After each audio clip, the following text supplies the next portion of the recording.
Jangan percaya kepada dongeng-dongeng nenek-nenek tua ya, yang menyatakan ada keselamatan di sana, ada keselamatan di sini, tetapi orangnya pun tidak selamat. Jangan percaya dengan itu. Pemberitaan tentang Injil adalah pemberitaan tentang keselamatan yang telah terbukti oleh sejarah dunia, bahwa Kristus telah lahir, dan Kristus telah mati, dan Kristus telah bangkit. Dan dia melakukan itu semata-mata untuk menggenapi isi hukum Taurat dan juga kitab para nabi. Karena untuk itulah dia datang. Seharusnya Kristus tidak menjadi batu sandungan bagi kita. Biarlah Kristus yang dipermuliakan, dan biarlah penyembahan hanya kepada Sang Bapa di dalam Kristus yang diberikan kepada kita.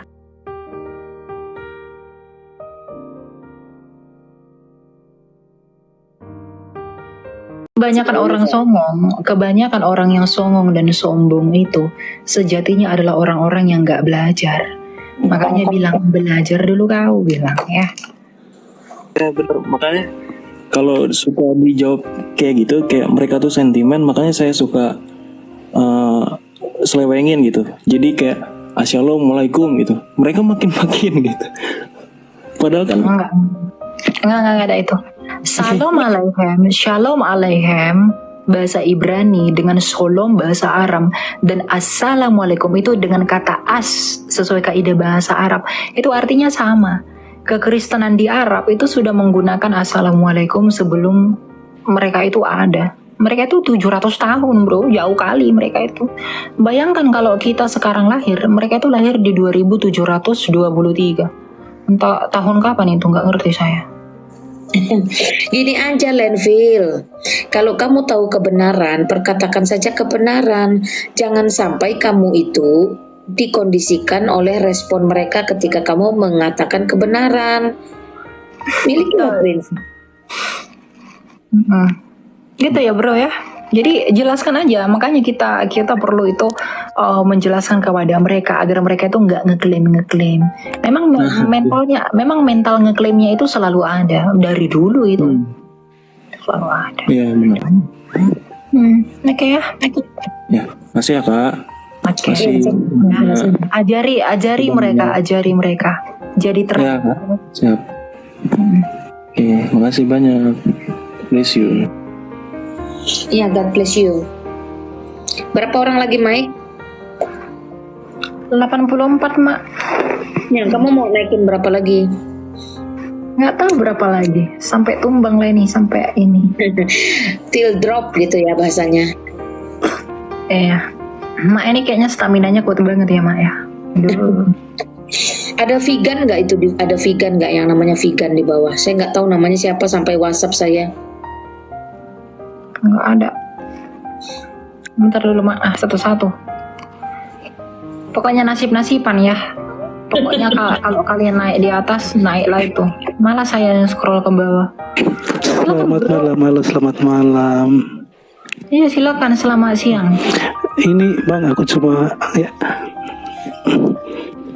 mau cerita mimpi saya. Aku pernah mimpi, tapi aku setiap nanya ke orang-orang, mereka cuma bilang nggak tahu apa gimana ya. Pokoknya lain dari mimpi saya.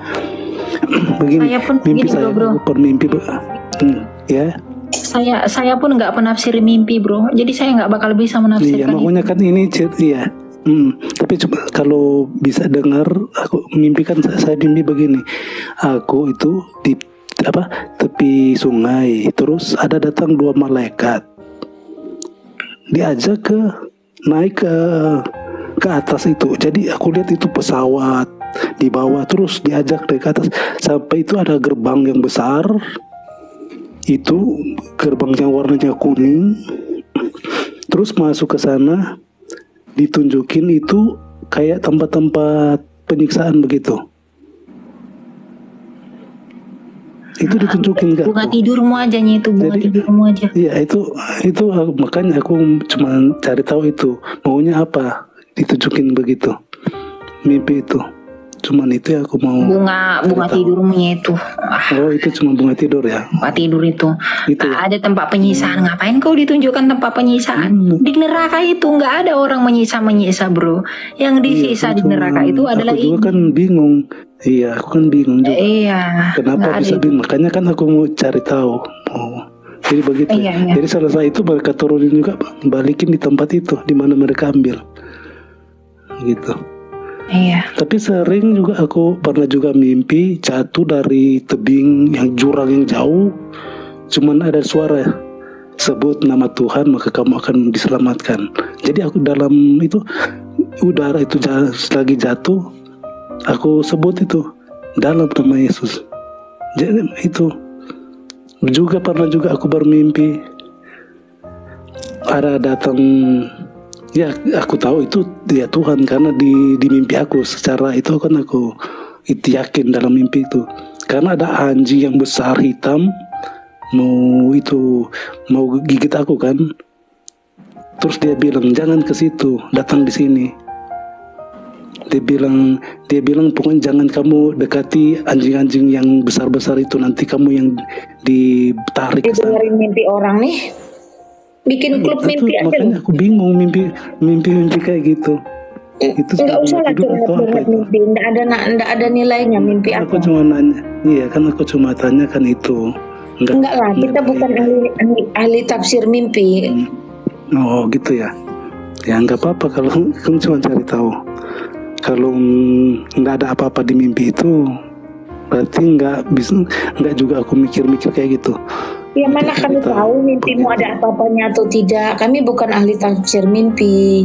Maksudnya apakah ada yang jauh lebih penting daripada cerita mimpi?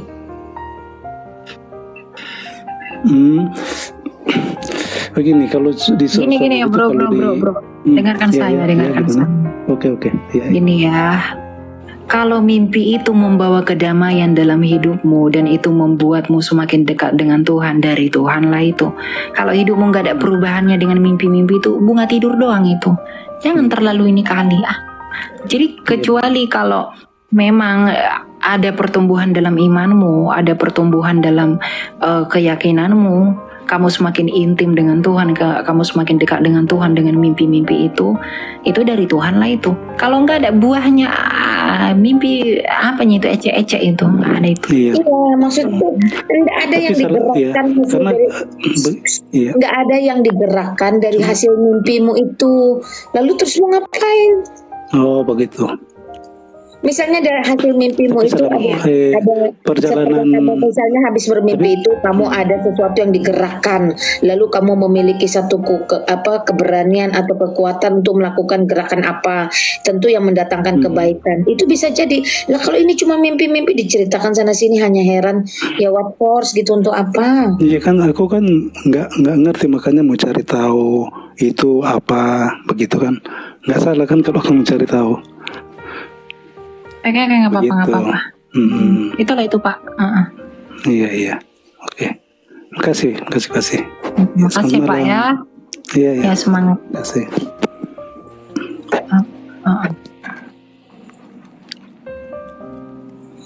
Soalnya emak ini salah satu orang yang tidak terlalu percaya mimpi dan tidak pernah memang bertemu Yesus itu dengan mimpi. Saya ini orangnya realistis soalnya. Saya dengan suami itu orang yang sangat-sangat realistis. Jadi kalau yang goib sedikit itu kami nggak ini, malah cengengesan dengarnya gitu ya. Mohon maaf ya.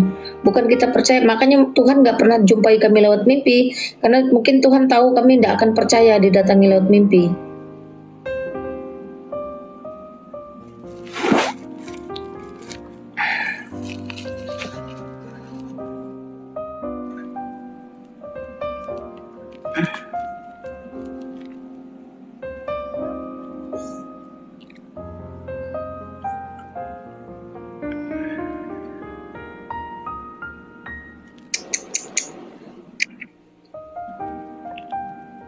Mana ini?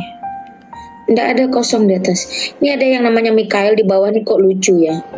Adonai, Elohim itu semua bahasa Arab, kenapa dipakai katanya? Apa bahasa Arab itu Adonai, dari mana Adonai itu bahasa Arab? Bukankah Adonai atau Elohim nama Allah asal muasalnya dari Arab, berasal dari Arab? Kamu belajar dulu lah sungguh-sungguh ya.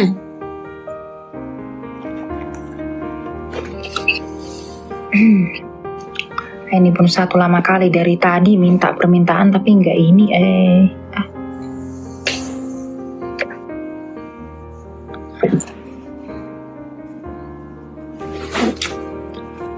paling ini aku kalau kayak gini. Kalau naik udah dinaikin itu tuh langsung gercep, jangan ini. Gitu ya, soalnya ini. Modom ho, Elia, ada yang nasihatin di bawah. Ada kabar. Udah tahu dah mak, modom. Ngorok, disuruh ngorok.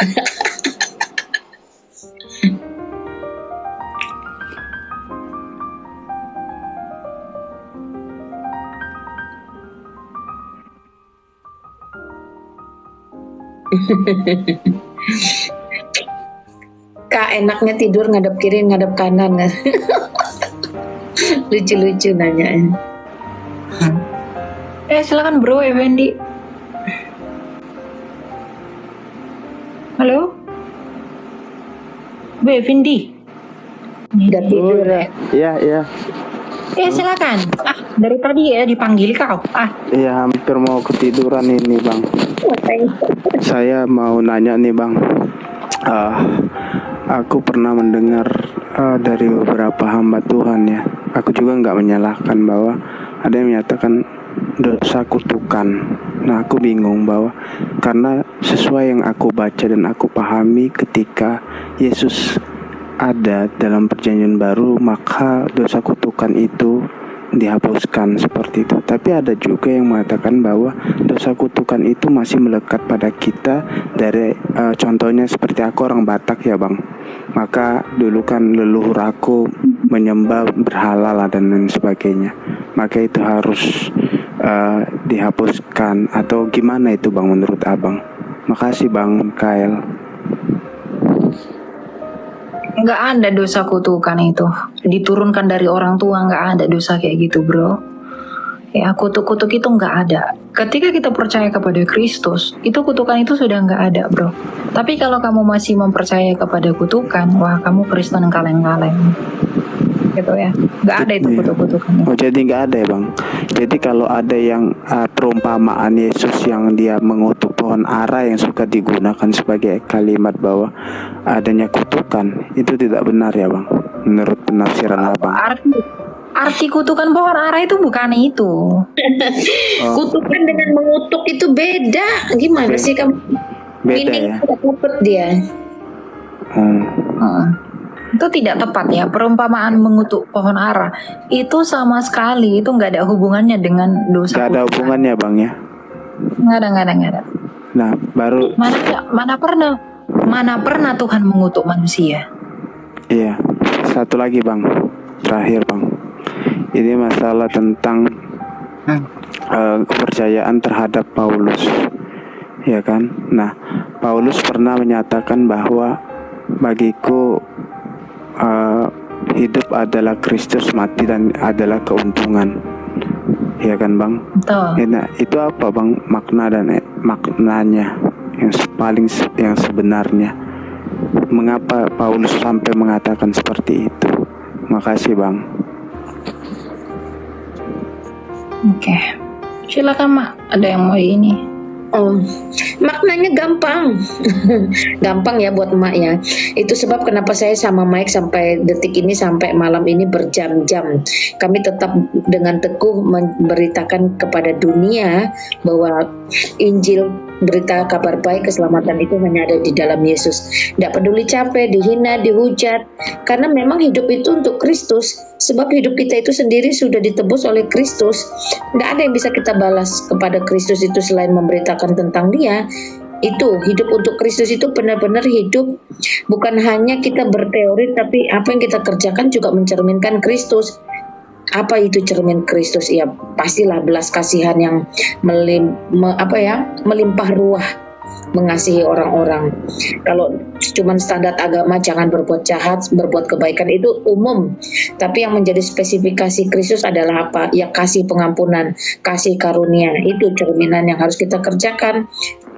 Nah, kalaupun kita sampai harus mati karena memberitakan Injil, saya pribadi ini sudah sering menerima ancaman. Banyak ancaman. Mike mungkin belum terlalu ramai dalam 1 bulan. Saya sejak udah akhir 2022 itu saya sudah dikejar kejar-kejar, diancam, ditanya. Nah, itu juga merupakan satu tujuan Kristus itu, melihat apakah kita tetap setia, mau pikul salib, mau ambil resiko, memberitakan bagaimana kita sudah mendapatkan keselamatan. Kalau sampai kita berakhir hanya karena memberitakan Injil, itu juga tidak jadi persoalan. Karena orang Kristen itu tutup mata di bumi, sudah pasti buka matanya di surga. Itu bahasa istilahnya. Nothing tulus kalau saya bilang mah, beritakan Injil, hidup untuk Kristus, memuliakan Kristus, menjadi alat di tangan Kristus, ya. Kalau sampai gara-gara itu semua kita harus mati, kita pun justru malah langsung bertemu dengan Kristus. Ya benar-benar nothing tulus. Itu pemaknaannya bagi saya pribadi sih. Jadi feel free aja memberitakan Injil seperti ini. Mau 10 jam, mau 6 jam, mau 1 jam, mau 1 minggu bisa 1 kali. Mau hidupnya di bawah tekanan karena memberitakan kebenaran.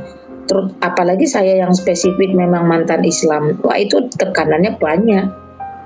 Tapi apakah berhenti? Enggak dong. Karena memang ya itu Paulus aja ambil resiko. Paulus itu orang kaya loh, Paulus itu orang intelektual loh. Paulus itu memiliki istilahnya double keluarga negaraan loh. Tapi semua itu disampahkan bagi dia. Dia enggak mikir itu semua. Bagi dia sekarang setelah dia mengenal Kristus, maka Kristuslah yang menjadi prioritas. Dia orientasinya jelas, memberitakan Kristus bagi dunia. Nah, apakah tidak mengalami mara bahaya? Sangat banyak. Nah, mara bahaya itulah tetap diterobos. Kalaupun sampai harus meninggal, toh Paulus berakhir dengan apa? Coba, martir kan? Iya. Jadi menjadi martir itu juga tidak jadi persoalan. Nah, itu aja sih. Silakan. Mak.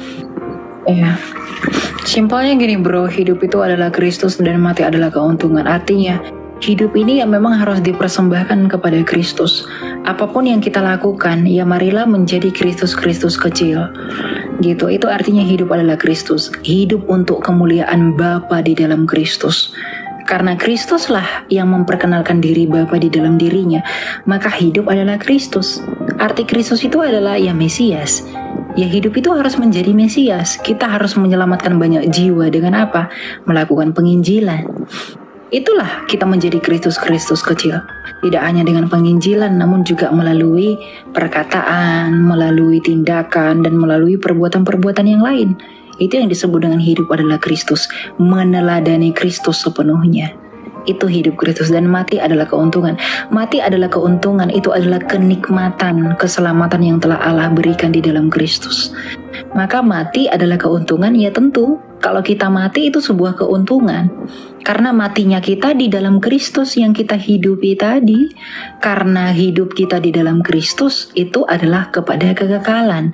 Jadi ketika kita mati di dalam Kristus, maka itu menjadi keuntungan bagi kita karena kita berada di kekekalan sorgawi yang baka. Itu hidup adalah Kristus dan mati adalah keuntungan. Hidup kita untuk Kristus, dan ketika kita mati kita menikmati kehidupan yang daripada hidup untuk Kristus itu. Itu ya bro. Makasih bang, makasih banget loh. Makasih juga dengan Mak. Makasih ya. Iya, Cukup jelas. Makasih. Ya semangat Effendi. Jangan malas memberitakan Injil ya, karena itu menjadi hak dan kewajiban setiap orang yang mengaku dirinya Kristen atau pengikut Kristus. Amin Mak, amin Mak. Makasih Ya, Mak, Bang Kael. penginjilan itu sebagai gaya hidup, lifestyle. Iya Mak. Terima kasih Ya, Bang Mak. Yuk. Thank you bro, thank you. Thank you. Jadikan penginjilan sebagai lifestyle. Nah, itu dia baru keren. Jangan ngaku keren lah gaul kalau nggak mengembarkan Injil.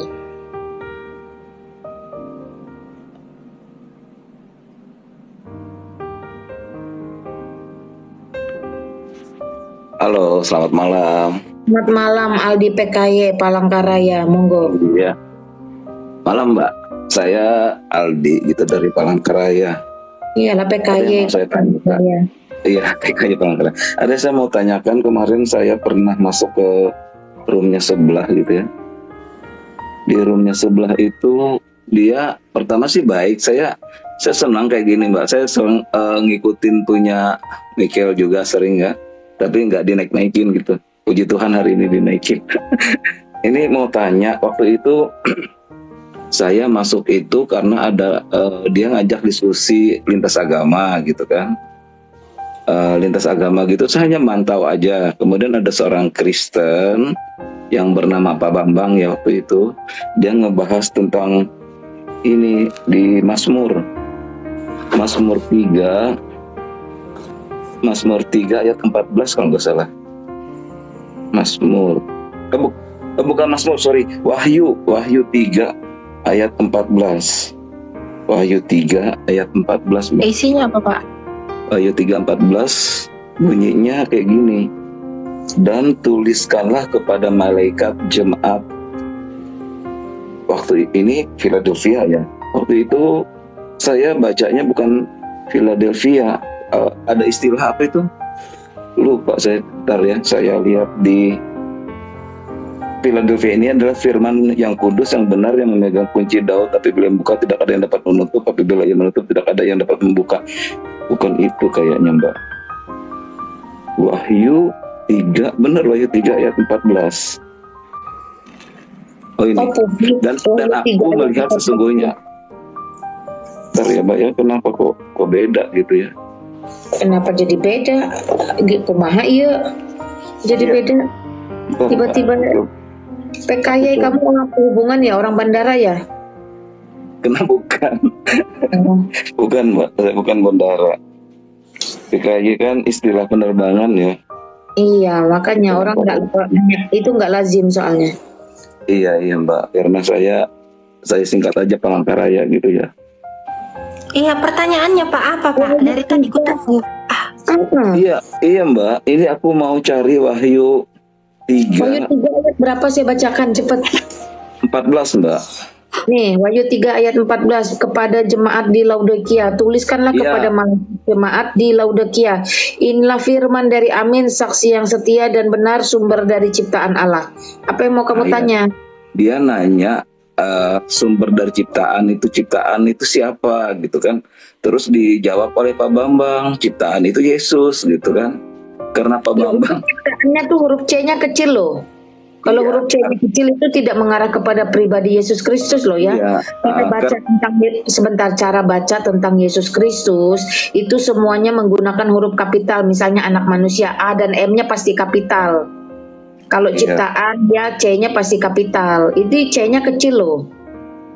Iya. Ya enggak, dia mungkin bergaya gini. Mungkin dia bertanya tentang Yesus itu adalah permulaan dari ciptaan gitu ya Pak ya. Iya, terus dijawabkan sama Bapak. Ini tunggu dulu. Yesus itu adalah permulaan dari ciptaan, bukan ciptaan yang permulaan. Beda kan? Yesus itu bukan ciptaan. Dia itu permulaan dari ciptaan, artinya oleh karena dialah ciptaan itu ada. Bukan ciptaan yang permulaan. Jangan terbalik. Kalau dibalik-balik ya susah.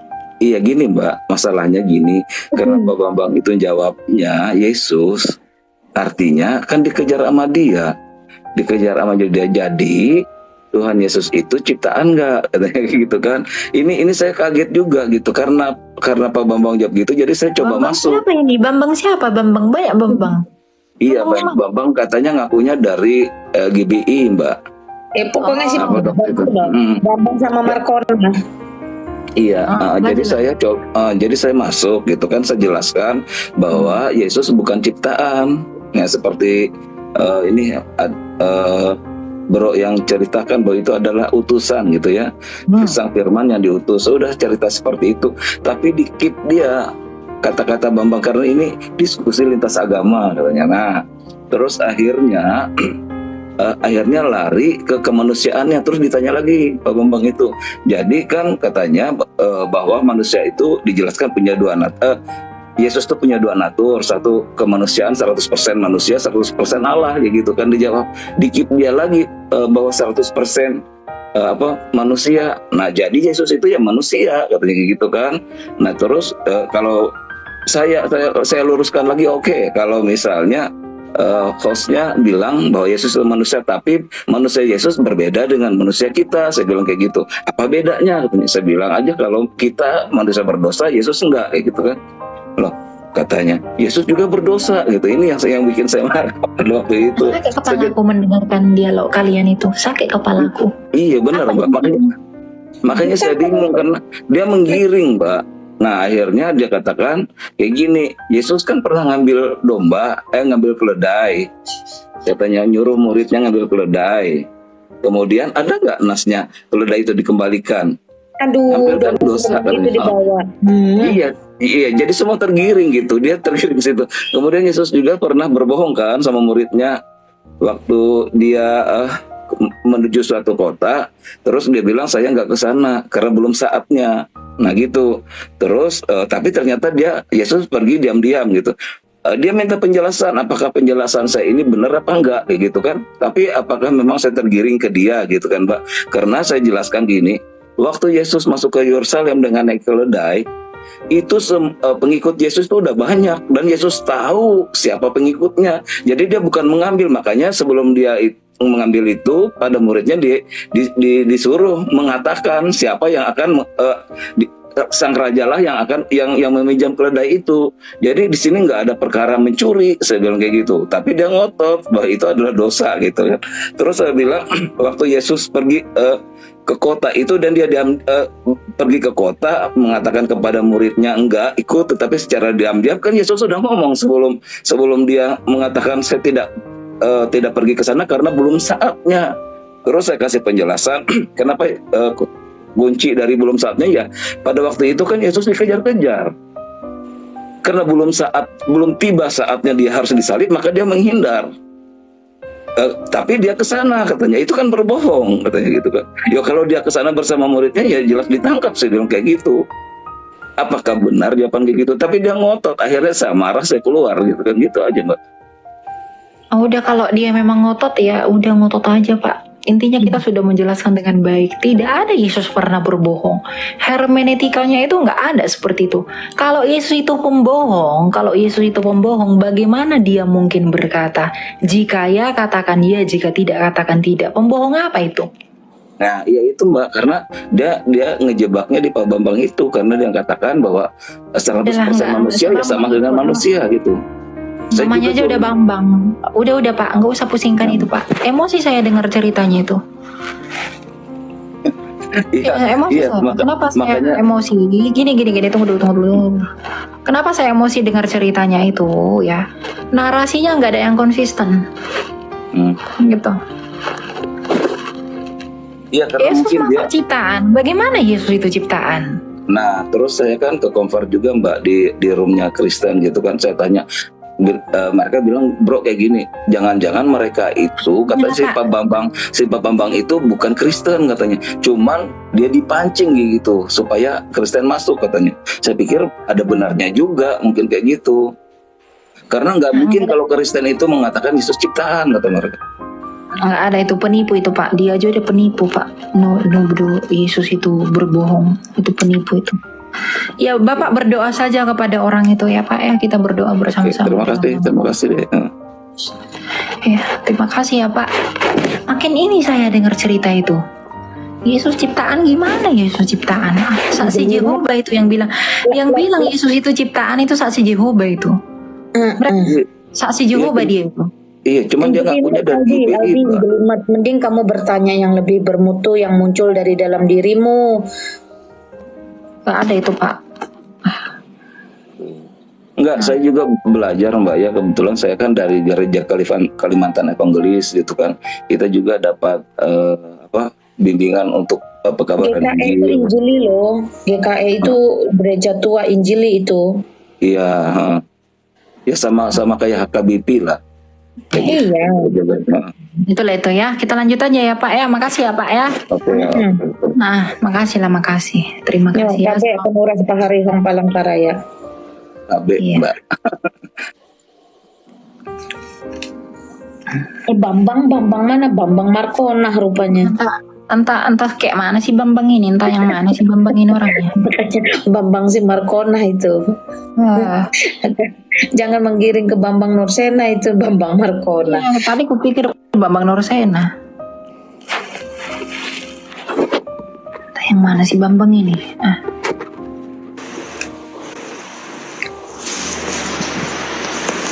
Ya silakan Irfan. Horas Shalom. Ban, apa? Yang suka nemu?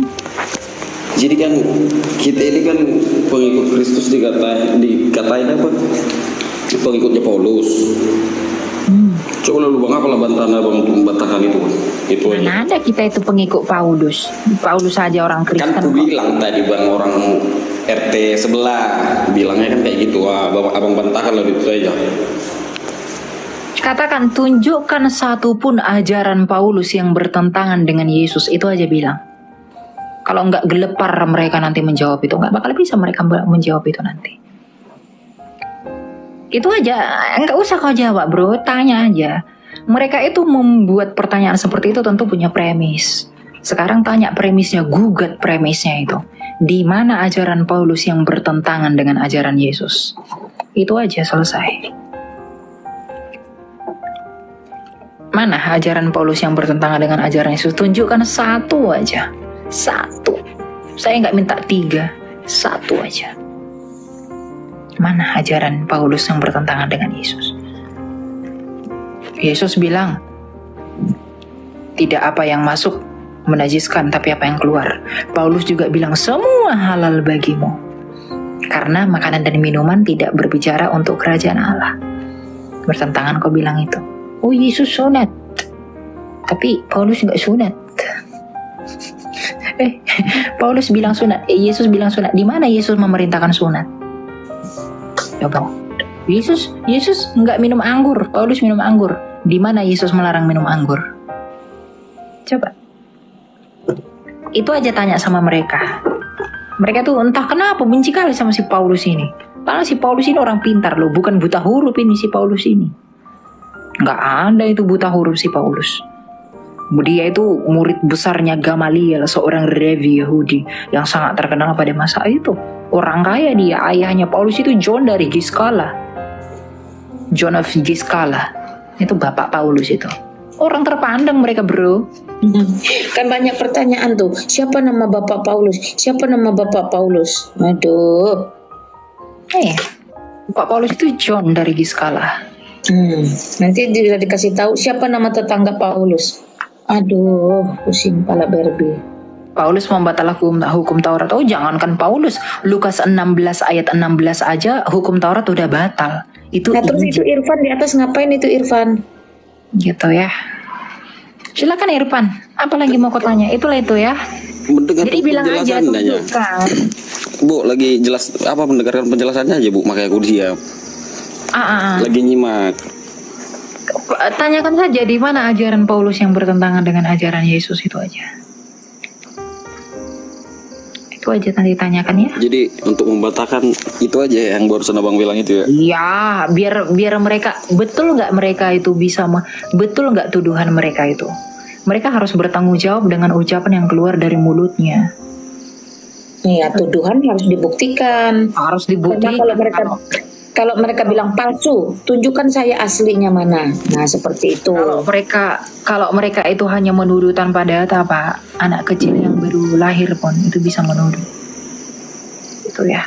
Jadi suruh mereka tunjukkan mana datanya. Ajaran Paulus dengan ajaran Yesus itu bertentangan. Atau kamu yang ini, kamu yang menafsirkannya itu ngaco gitu. Satu lagi boleh nggak? Apa? Aku mau nanya tanggapan Bang Michael aja sih. Ini kan adik aku mualaf kan. Adik aku belum mualaf, tapi aku cuman ke dia itu jadi ada agak jarak. Terus orang tua aku memang sih nggak ikut mualaf atau apa kan. Cuman kayak kecil mereka suaramu, Irfan. mendukung gitu. Oh kecil ya. Ini nih adik aku kan mualaf tuh. Tapi orang tua aku memang nggak ikut mualaf. Cuman kayak mereka itu kayak ngedukung gitu loh. Tapi mereka tetap Kristen juga sih. Tanggapannya gimana Bang? Coba. Aku sih kayak agak jaga jarak sih kalau sama adik aku yang itu. Ya kalau udah masuk mau gimana lagi bro?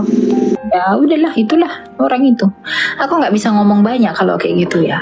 Itu kan pilihan mereka, ya udah. Kalau mereka memilih untuk meninggalkan Kristus dan meninggalkan keselamatan itu, ya udah. Nggak usah kau jaga jarakmu dengan mereka. Emang virus mereka, kan enggak. Kamu malah harusnya makin dekat dengan mereka. Kamu menjadi terang dan menjadi garam untuk memberitakan Injil kepada mereka. Siapa tahu mereka bisa kembali kepada Allah yang benar dan sejati di dalam Kristus. Kamu jangan jauh-jauh. Gini, Ngapain kamu jauh-jauh? Bang Michael, kemarin kan aku lupa ayatnya di mana. Cuman kan akan ada pemisahan antara anak sama menantu gitu kan. Kan ada tuh ibu dengan anak gitu. Pernah baca ayat itu? Ya, enggak begitu menafsirkannya tuh enggak begitu. Coba Bang Jangan kau tafsirkan, tafsirkan Bang. seenak hatimu. Ya coba Bang tafsirkan Bang. Ya aku kan makanya aku tanya Bang, makanya aku nanya gitu. Pemisahan itu terjadi itu oleh karena respon pemberitaan Injil. Respon pemberitaan Injil itu membawa kita kepada dua hal, penerimaan dan penolakan. Maka dia dikatakan Raja Damai yang membawa pedang. Pemberitaan tentang Yesus itu pemberitaan tentang Yesus itu membawa kepada penolakan dan juga penerimaan. Bisa saja pemberitaan Injil akan menyebabkan orang tuanya terpisah dari anaknya dari keluarganya, ya, dan banyak hal yang bisa terjadi. Tapi tidak lantas dengan alasan itu kita membenci dan menjauhi mereka. No bro, karena mereka itu bisa meninggalkan Kristus mungkin dengan alasan-alasan tertentu yang mungkin memaksa mereka gitu. Tapi ketika kamu menjadi Kristus kecil bagi mereka, melakukan apa yang diberitakan Kristus, siapa tahu mereka berbalik kepada Kristus dengan apa yang kamu lakukan, gitu loh. Jadi jangan ditafsirkan ayat itu seenak jidat kita, karena bukan begitu hermeneutikanya ya, gitu ya bro. Jadi pemberitaan Injil yang mengakibatkan perpecahan itu pada keluarga, itu jangan dipandang sebagai dasar bahwa kita harus memusuhi dan menjauhi mereka yang berbeda dengan kita. Yesus aja bilang kasihilah musuhmu, itu belum musuhmu, itu keluargamu itu. Nggak, jangan dijauhi, ngapain kamu menjauhi mereka? Itu ya. Ya. Oke, siap. Oke. Oke, makasih ya Bang Michael. Baik. Thank you ya bro ya, thank you. Makasih Bang.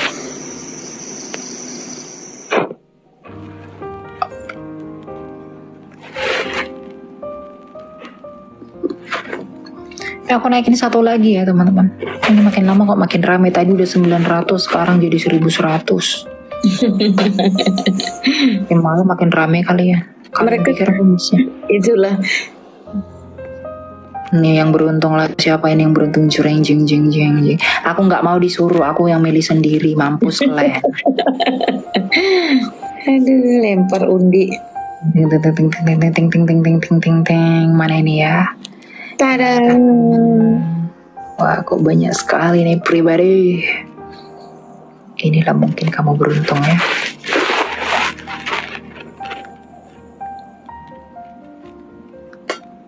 Udah tidur ini pasti nih. Siapa ini?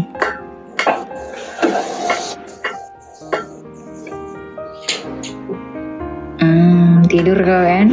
Itulah. Padahal enak kali kau terpilih kau. Itulah. Enggak ini kau kan. Gadung.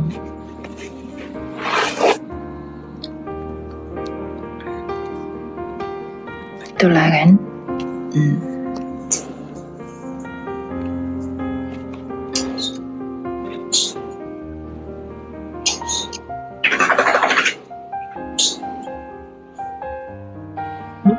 Mana orangnya kok nggak ada? Oke. Si PR, jangan ngomong di sana, ngomongnya di sini PR. Lu ngomong doang, nggak usah komentarin, tapi lu komentarin. Goblok. Ya silakan bro. Halo PR. PR.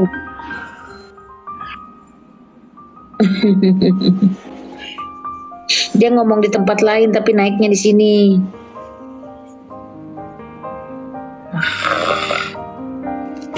Kalian sia-siakan ya. Kalian sia-siakan kenaikan kalian itu. Kenapa kalian sia-siakan bro? Kalian sudah beruntung bisa dinaikkan. Mana lagi nih ya? Inilah.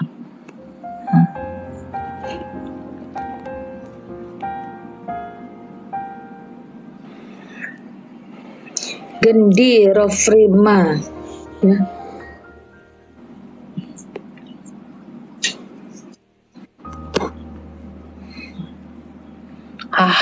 Nggak ada turun dia. Apanya kalian ini? Kenapa kayak gitu kalian? Aku naikkan malah turun kalian. Dia apanya yang mana ini? Loh.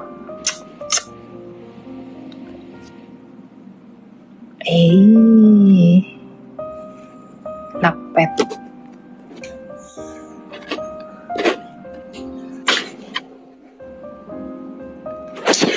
Coba kalian perhatikan lah, naiknya aja sulit. Jadi kalau sudah di atas itu jangan wasting time. Abed, selamat subuh, selamat dini hari Abed. Iya, selamat Kak Lina. Halo Michael, lanjut aja lah yang lain. Aku duduk-duduk aja dulu. Empuk nih tempatnya. Duduk. Iyalah, orang kita mengapain dia mau nanya, dia lebih hatam. Abed ini apologet juga ya? Iya, naikkan saya Lina. Aduh. Sama lah tempat PS Band dulu. Michael ingat ya? Siapa Pak? Tempat PS Band pernah kan masuk dulu. Dulunya sebelum pecah-pecah gitu. Oh nggak pernah, saya baru Pak. Saya masuk itu udah pecah. Mike nggak tahu, nggak apa-apa. Tapi dia orang ini, orang kita. Cari yang lain aja kalau masih mau Mike. Iya, Tapi Tritunggal Bapak ini. Ah, pastilah Tritunggal orang. Iya lah, dia pecah dari PS Band sana. Kalau nggak Tritunggal Pak, saya ini Pak, saya Rukiah. Mau di Rukiah kalau nggak Tritunggal. betul. Ya, kali ini Wijaya pun aku rindu juga nih, lama udah nggak dengar suaranya. Lanjut aja, lanjut. Ayo Kak Lina lanjut. Iya nggak apa-apa, Mike tuh yang naikin. Ya. Toras, silakan Toras. Oke, selamat malam Kak. Ya, silakan Bro. Berbohong untuk kebaikan itu dosa gak sih? Apa nggak jelas, diulang. Berbohong untuk kebaikan itu dosa gak sih? Berbohong untuk kebaikan itu ndak ada. Alkitab itu tegas ya, jangan berbohong titik, ndak ada titik koma. Jadi bohong itu ndak ada gradasi warna, dari hitam tiba-tiba ngeblur jadi putih, dari putih ngeblur jadi hitam, itu ndak ada. Dalam kekristenan ndak ada seperti itu. Jangan berbohong titik, bohong is bohong. Oh, oke Kak. Jadi Ya, karena prinsip Alkitab itu jelas, ya katakan ya, tidak katakan tidak. Lebih dari itu, dia berasal dari si jahat atau iblis. Prinsip Alkitab tuh tidak bikin kita blunder loh harusnya. Kenapa masih mengandai-andai? Ya, apalagi Toras. oke Kak.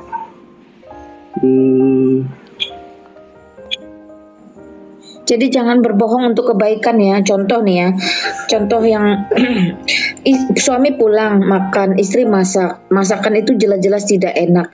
Tapi supaya istrinya tidak tersinggung, suaminya ditanya gimana masakannya, enak.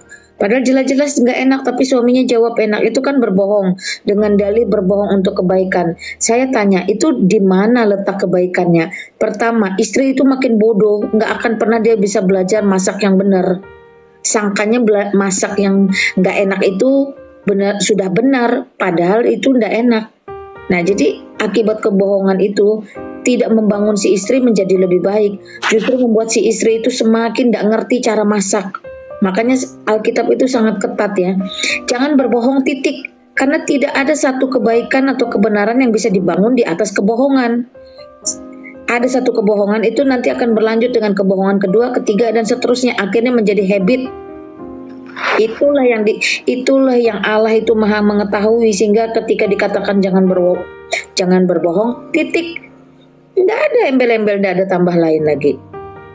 Seperti itu ya, jangan kita mengadop ajaran dari luar yang jelas-jelas tidak mengenal Kristus, tidak berlandaskan pada kebenaran Kristus. Maka itu akan merupakan satu pengajaran yang ya maybe yes, maybe no. Tidak ada Alkitab itu maybe yes, maybe no. Iya, itu ya. Jadi nggak bisa itu. Lanjut. Oke. Terus Kak, kalau kita meninggal kan kita di api pencucian tuh Kak, itu berapa lama ya Kak? Oh, saya tidak percaya api pencucian. Apakah itu ada? Alkitab saya tidak menceritakan itu tentang itu. Jadi kalau Alkitab tidak menceritakan, bagaimana mungkin saya mengadopnya? Silakan Mike. Itu doktrin gereja Katolik ya bro. Kita menghargai itu, tapi Protestan dengan Ortodoks itu tidak mengakui adanya api penyucian. Ya, yang mengakui api penyucian itu hanya Katolik ya, tapi Ortodoks dan Protestan itu tidak ada yang mengakui itu. Tapi saya menghargai itu ya, karena api penyucian lah dan lain-lain itu hanya tentang tafsir kebagaimanaan kita setelah mati. Kalau kamu mau tanya lebih spesifik tentang api penyucian, tanya yang ke Katolik ya bro. Saya bukan Katolik soalnya. Ya, saya juga bukan Katolik. Saya tidak mempercayai, bukan berarti saya tidak menghargai ya. Silakan mereka yang Pak Abed Katolik kah? Bukan. Bukan. AKBP Mac. Iya. AKBP juga. Aduh, oras-oras lah Pak. Kupolo lah ini, kupolo lah. Ya Torres, lanjut lagi. Lanjut Torres. Aku apologetnya udah lama loh Mac, dari 2012 di Facebook dulu. Itu orang senior jauh itu.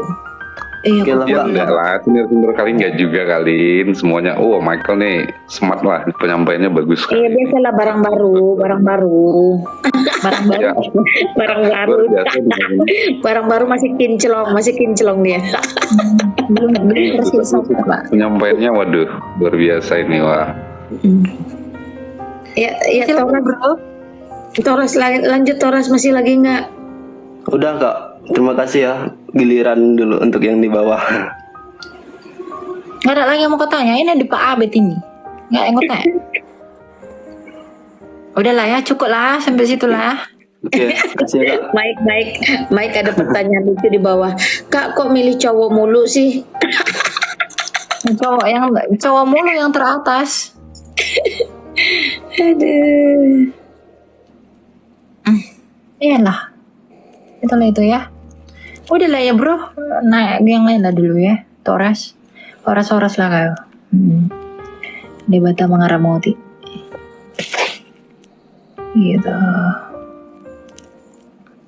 Sabar ya teman-teman. Yang paling atas, kalau kalian itu pengen naik ke atas agak effort dikit. Kalau saya udah mau keluarin langsung kalian pencet batal, pencet naikkan permintaan. Kalian yang teratas.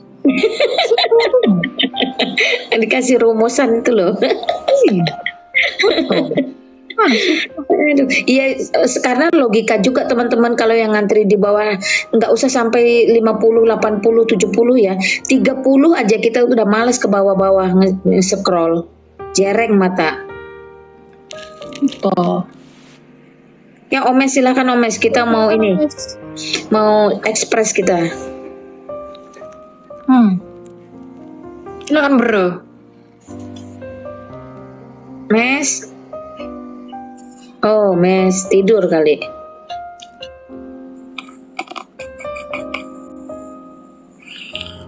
Oh, Mes.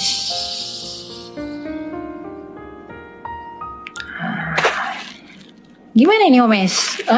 Itu Togar sampai maki-maki, ada apa? Maki-maki minta naik. Waduh Togar, jangan begitu atuh. Jangan sampai maki-maki lah. Tidak ada tempat pemaki di room saya ini. Kalau kamu mau maki jangan di sini. Enggak, dia minta naik, enggak dinaikin sampai maki-maki. Enggak ada itu, ya. Silakan bro. Omesnya kemana? Iya Omes.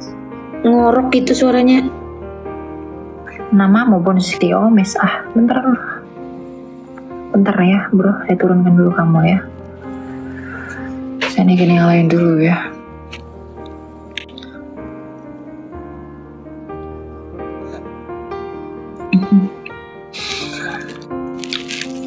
Agak ini nih. Ini sampai sini udah turun kan? Udah nggak ada di atas. Tapi dia kok masih ada ya?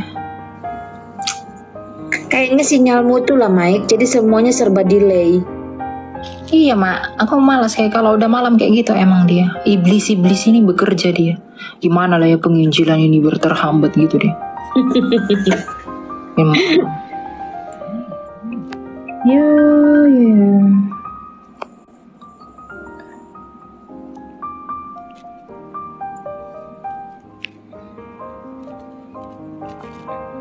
Shalom. Dengar kah? Iya, silakan Sagans. Mau nanya nih Kak. Kalau kan saya pernah baca di Alkitab ada dosa yang tidak diampuni itu. Itu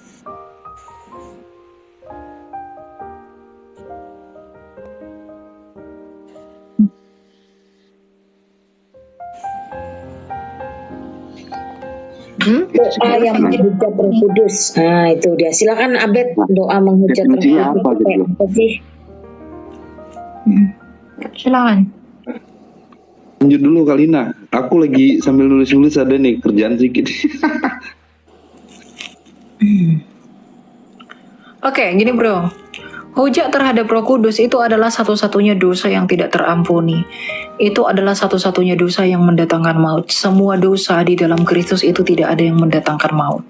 Tetapi dosa yang mendatangkan maut itu hanya menghujat Roh Kudus. Bagaimana itu menghujat Roh Kudus? Dosa yang seperti apakah itu? Apakah saya sudah melakukan itu? Waduh, saya tidak selamat dong. Sakit sekali hati ini ya. Tentu begini bro. Kalau kita melihat konteks ketika dosa hujat terhadap Roh Kudus itu dikeluarkan oleh Kristus, artinya begini, ketika Yesus itu mengusir setan dengan kuasa Allah, di dalam hati orang Farisi yang menyaksikan itu, Roh Kudus itu menyatakan bahwa perbuatan Yesus itu adalah perbuatan Allah. Orang Farisi tahu di dalam hati mereka oleh kuasa Roh Kudus bahwa apa yang Yesus lakukan itu adalah perbuatan Allah. Namun mulut mereka itu berkata bahwa dengan Beelzebul penghulu setan dia mengusir setan. Artinya apa yang diungkapkan Roh Kudus di dalam hati orang Farisi dengan apa yang dikeluarkan mulut orang Farisi itu berbeda. Artinya dia menyangkali suara Roh Kudus yang ada di dalam hatinya. Maka Yesus menyebut itu sebagai dosa terhadap hujat Roh Kudus. Nah, kemudian apa tanda orang menghujat Roh Kudus? Tanda orang menghujat Roh Kudus adalah dia tidak akan datang meminta pengampunan akan dosanya. Itu yang pertama. Yang kedua, dia tidak akan pernah merasa bersalah atas dosanya sehingga dia merasa bahwa dosanya itu adalah perbuatan yang biasa saja, atau orang-orang yang berenang di dalam dosa. Itu hujat terhadap Roh Kudus. Itulah tanda bahwa orang itu telah menghujat Roh Kudus. Kalau orang mencaci maki Roh Kudus, kamu Roh Kudus ini Bapak itu begini bla bla bla bla, tapi setelah kamu melakukan dosa itu, kamu masih merasa bersalah di dalam hatimu dan kamu meminta pengampunan kepada Allah, kamu belum menghujat Roh Kudus. Karena yang membuat kamu sadar akan kesalahanmu itu adalah kerja dan juga perbuatan Roh Kudus. Yang membuat kamu insaf akan dosamu, yang membuat kamu sadar akan dosamu itu, sehingga kamu datang meminta pengampunan kepada Allah, itu adalah pekerjaan Roh Kudus. Jadi tanda orang itu menghujat Roh Kudus adalah dia tidak akan meminta pengampunan kepada Allah. Kemudian yang kedua adalah murtad, meninggalkan Kristus untuk selama-lamanya. Gitu ya. Itu bro, itulah tanda orang yang menghujat. Bisa dipahami, karena kan ini juga. Coba boleh satu pertanyaan lagi Kak? Boleh, silakan. Pernah juga kan lihat dari kitab tentang ini seorang yang penyembah berhala dan di perjanjian lama sih. Terus firman Tuhan gini, aku akan menghukum dia sampai keturunan ketiga atau keempat kali itu ya. Nah itu berarti kan saya sih yang menafsirkan kan maksudnya ada dosa kutuk gitu yang dilakukan oleh leluhur kita terus sampai ke kita. Nah kan kasihan di kitanya, kita nggak tahu apa-apa kok kita yang hapus gitu loh. Itu tetapi di perjanjian baru itu malah nggak ada lagi gitu loh. Itu gimana sih Kak maksudnya? Itu kamu ambil dari Keluaran 20 itu, dari 10 perintah itu. Nah, itu kan ada di perjanjian lama. Terus Itu Kita masuk bro, perjanjian itu kan baru nggak ada. iya, Keluaran 20 perjanjian lama. Iya, Akulah memang Tuhan Allahmu yang membawa engkau keluar dari tanah Mesir, dari tempat perbudakan. Jangan ada padamu ilah lain di hadapanku. Jangan membuat bagimu berhala yang menyerupai apapun yang ada di langit, di atas, atau yang ada di bumi di bawah, atau yang ada di dalam air di bawah bumi. Jangan sujud menyembahnya atau beribadah kepadanya. Sebab aku Tuhan Allahmu adalah Allah yang cemburu, yang membalas kesalahan bapa kepada anak-anaknya sampai kepada keturunan ketiga dan keempat dari orang-orang yang membenci aku. Tetapi aku menunjukkan kasih setiaku kepada beribu-ribu keturunan, kepada mereka yang mengasihi aku dan berpegang pada perintah-perintahku. Itu jadi sangat jelas itu. Berarti kan ibaratnya gini, tadi ibarat katanya gini kak, tadi di atas dibilang dihukum, nah terus tiba-tiba di bawah enggak. Nah itu kan agak bingung juga saya kayaknya. Itu bukan dosa kutuk bro, tetapi dampaknya. Bukan orangnya yang dikutuk, tapi dampak dosanya yang terjadi. Gitu bro. Ini nggak ada yang dikutuk. Misalnya ya bro, satu orang melakukan kesalahan. Katakanlah dia itu mencuri besi, bendungan. Yang dihukum itu si pencuri, tapi yang merasakan efeknya itu semua warga. Itu bukan dosa kutuk bro, jangan salah paham. Ya. Iya, oke, begitu ya. Thank you kak, terima kasih. Ya, jadi itu lebih ke dampak, bukan dosanya yang diturun-temurunkan. Oke, kalau begitu silakan Togar. Ya, selamat malam dan terima kasih.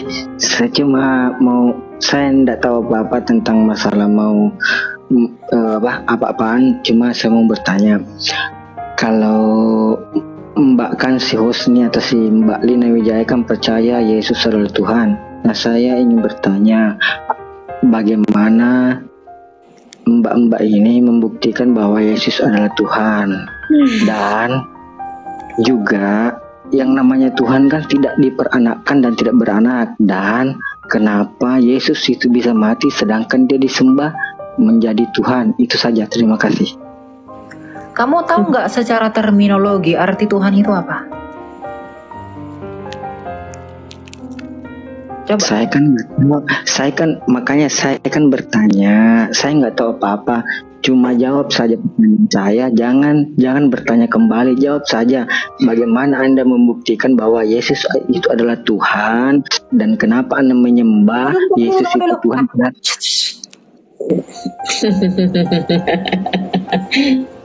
Kau ngomong Tuhan, ngomong itu, ngomong ini, tapi kalau kamu nggak ngerti definisi apa yang kamu ucapkan dari mulutmu, jangan ngomong. Kamu ngerti nggak artinya? Makanya saya bertanya dan saya naik di sini. Saya nggak tahu apa-apa. Sekarang saya bertanya sama Cimbembak yang berpengalaman masalah Tuhan. Nah, kenapa? Nggak, Tuhan itu sebisanya apa sih? Tuhan itu apa sih? Makanya, loh, kok saya yang bertanya malah dibalik bertanya? Saya kan nggak tahu apa-apa. Kamu nggak punya Tuhan ya? Kamu nggak punya Tuhan? Enggak, tunggu dulu, mak, tunggu. Tadi kamu yang bilang Tuhan itu kan bla bla bla bla bla bla. Kamu sudah mengkonsep Tuhan itu harus seperti ini, harus seperti itu. Masa kamu nggak tahu definisi Tuhan tapi kamu bisa mengkonsep? Loh, sejak kapan saya mengkonsep bahwa bla bla bla Tuhan itu? Tunggu, dengar dulu saya Togar. Nah, ginilah orang-orang yang nggak mau dikal dan berdebat. Ciri-ciri orang nggak mau ciri-ciri orang yang nggak mau dikal dan berdebat. Orang memberikan pertanyaan, tapi dia memberikan balik pertanyaan. Sebelum Anda menjawab pertanyaan saya, Anda membalikkan pertanyaan ke saya. Antara kali kau. Sombong kali kau, sombong. Tuhan itu harus seperti ini, Tuhan itu harus seperti ini. Kamu mengkonsep, tapi definisinya aja kamu nggak tahu. Gimana saya mau lanjut? Coba Mak Lina bisa nggak pergi ke Surabaya kalau Mak nggak punya tiket? Makanya tadi ditanya dulu, Tuhan itu apa sih? Oh, saya nggak tahu, makanya saya bertanya, emang punya Tuhan nggak? Kalau punya Tuhan harusnya ngerti Tuhan itu apa. Kita mau dengar itu dulu, gitu loh. Kupikirnya tadi udah profesor kau, Togar.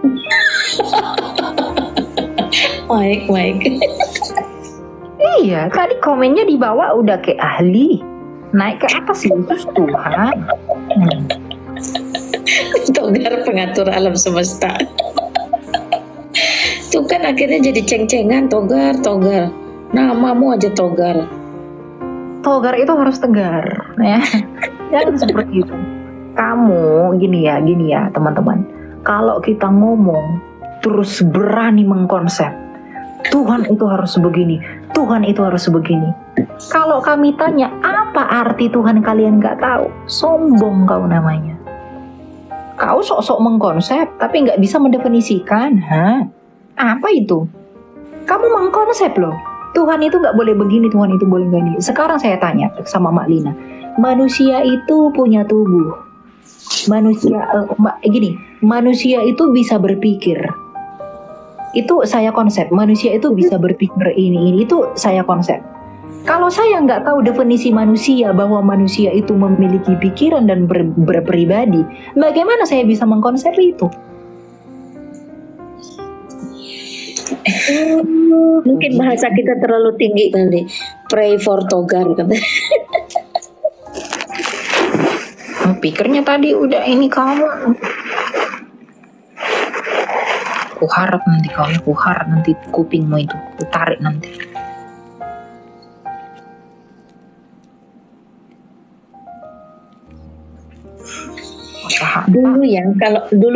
Kalau Mak ketemu Islam yang benar-benar konsep Islamnya kuat, dia tidak pernah mau bilang Yesus Kristus itu Tuhan, dia langsung sebut Yesus Kristus gitu. Tapi karena dia sadar ketika dia mengatakan Tuhan Yesus, itu dia secara tidak langsung dia udah mengakui bahwa Yesus itu adalah Tuhan. Betul. Apa sih Togar ini ya? Bawa ke Togar, minum dulu susumu.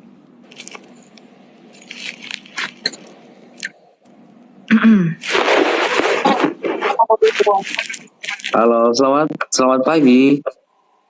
Pagi. Silakan bro. Nah, mau share. Silakan, apa mau kau tanya? Gak jauh amat. Gue juga Kristen. Tapi bimbang gimana? Kan semua agama diajarkan yang baik. Kenapa? Semua agama diajarkan yang baik. Terus? Iya, semua yang baik. Tapi nggak semua yang baik itu benar. Betul. Diikuti ya. Terus gue sebagai Kristen. Terus gue kadang-kadang malas lah ke gereja. Kalau ke gereja itu teman-teman gue ngomong gini, si nama gue Hizkia kok nggak ke gereja, orang Kristen gitu. Terus emang iman yang menyelamatkan harus ke gereja? Gimana boy? Harus ke gereja diliatin orang terus katanya, oh iya rajin, dia Kristen banget tuh. Enggak juga. Gini bro. Ke gereja itu menjadi tanda bahwa kamu beriman. Iya. Beriman terus. Kalau ke gereja itu cuma jadi topangan buat gue Kristen, gue harus ke gereja hari Minggu. Intinya padahal ke gereja itu cuma nyatus doang, status gue Kristen, gue ke gereja. Ya kalau motivasinya terpaksa ke gereja, ya itu nggak berguna, sia-sia ibadahnya. Lebih baik nggak usah gitu. Lebih baik di rumah berdoa. Iya, berdoa. Yakini itu ya. Yakin kita itu orang Kristen, yakin Tuhan Yesus itu ada, percaya. Daripada ke gereja tuh cuma nyatus doang. Gue ke gereja, gue rajin ke gereja. Tapi gini bro, dengar dulu aku.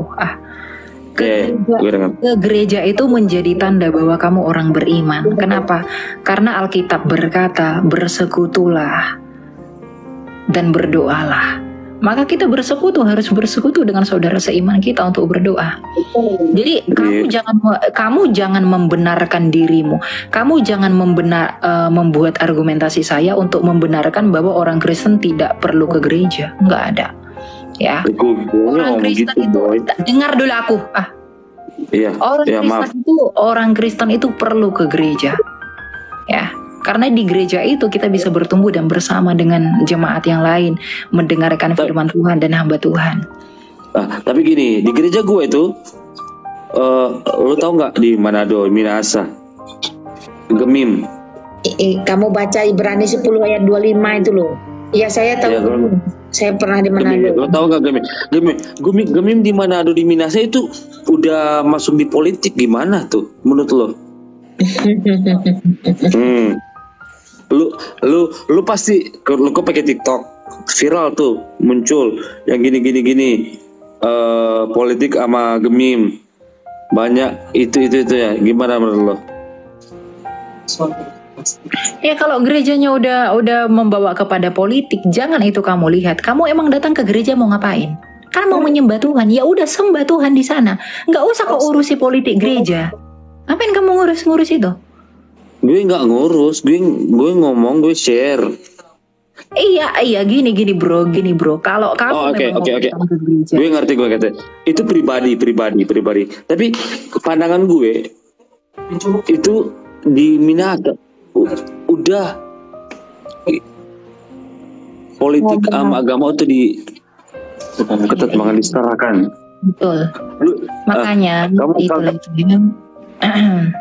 apa sih orang itu?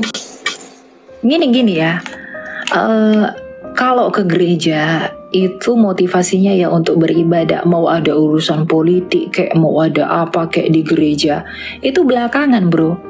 Kalau kamu menjadi malas ke gereja hanya karena politik yang ada di gereja, kamu bodoh. Karena tujuanmu ke gereja itu untuk melihat Allah, bukan untuk melihat manusianya. Kamu makanya jangan mengandalkan manusia yang membuat kamu menjadi tersandung. Kayak Hizkia tadi, dia kan tersandung. Dia melihat jemaatnya untuk mengevaluasi Tuhan. Ya salah. Datang ke gereja untuk memuliakan Allah. Mau ada yang jungkir balik kayak mau ada yang berpolitik di gereja. Ya kamu datang untuk menyembah Allah di sana, bersekutu bersama. Mau ada politik, mau ada nggak politik, nggak urusanmu itu. Mereka yang punya dosa itu. Kalau kamu tahu itu kesalahan, tegur.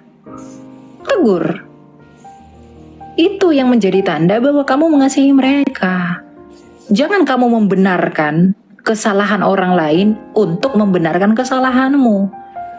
Kesalahanmu kamu benarkan dengan kesalahan orang lain, ya salah. Gimana kesalahan dibenarkan kesalahan? Jangan seperti itu ya. Itu ya bro.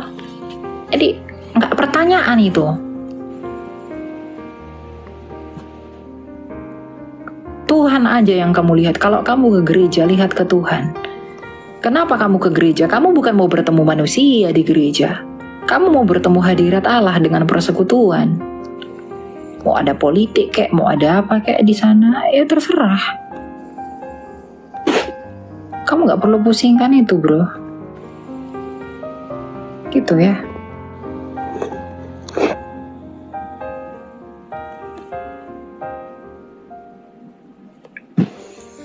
Mana lagi, lanjut nggak?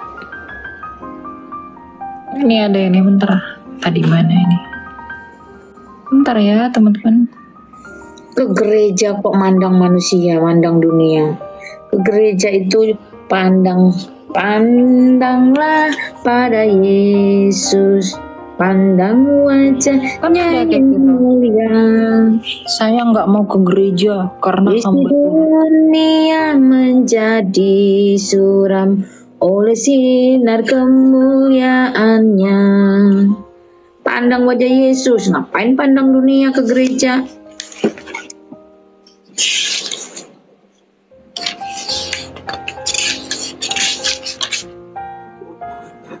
Silakan bro. Halo, assalamualaikum Kak. Selamat malam.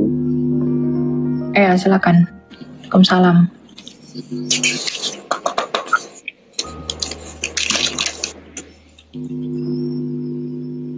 Apa yang mau kau tanya? Ya lah. Bentar Kak.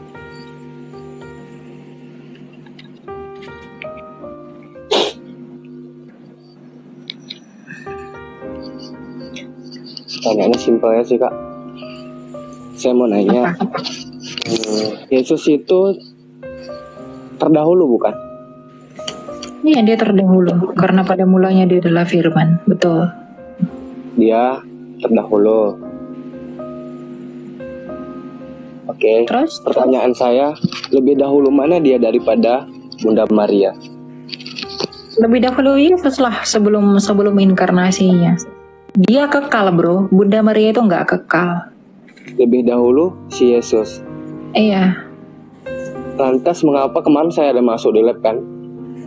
Yesus dilahirkan oleh Bunda Maria. Betul, yang dilahirkan Bunda Maria darah dan dagingnya, bukan firman.